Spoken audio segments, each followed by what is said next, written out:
Do you remember that in the previous story I told you about the country of Israel? The kingdom was divided into two kingdoms. In the north were 10 tribes making up Israel. Their king was Jeroboam. In the south there were 2 tribes making up Judah.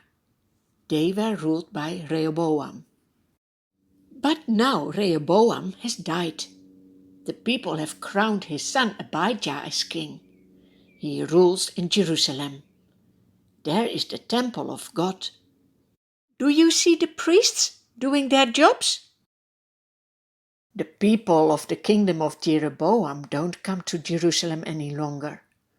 No, their king has made his own gods, idols, and he has made his own people to become priests. This was forbidden by the Lord. King Jeroboam makes his own people to sin. When Jeroboam hears that Abijah is the new king in Judah, he assembles thousands and thousands of soldiers.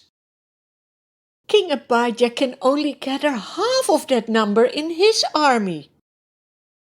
King Abijah leads his army north to defend the border.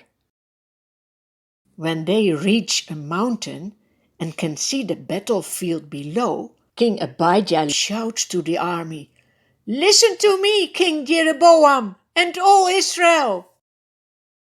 Do you not know that God has promised to give the kingship of all Israel to the family of King David? You can have a mighty army.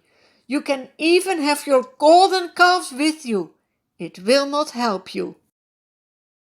In your country, anyone can become a priest, but we still obey the Lord.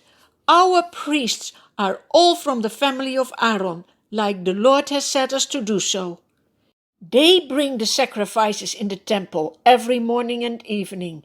They light the lamps on the golden lampstand. We are worshipping God as He asked us to do, but you are not. God is with us. He is our leader. His priests will sound the battle cry against you on their trumpets. People of Israel, if you fight against the Lord God, you will not succeed." In between, King Jeroboam has sent some of his troops round behind the army of Judah. King Abijah and his soldiers are not only with a small number compared with the others, but now they have the enemy in front of them and behind them.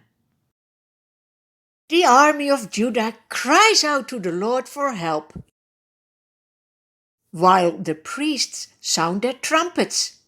Then the soldiers let out a battle cry. At the sound of the battle cry, God helps the army of Judah completely overpower the army of Israel. King Jeroboam and his soldiers need to flee. A lot of their soldiers are killed. How is it possible that a small army can win from a big army? Only because they have relied on the Lord their God. Is He your God as well? Do you trust Him? He wants to save your life as well. Ask Him to do so. Abijah is king for 3 years. Then he dies. He did a lot of sin in his life as well.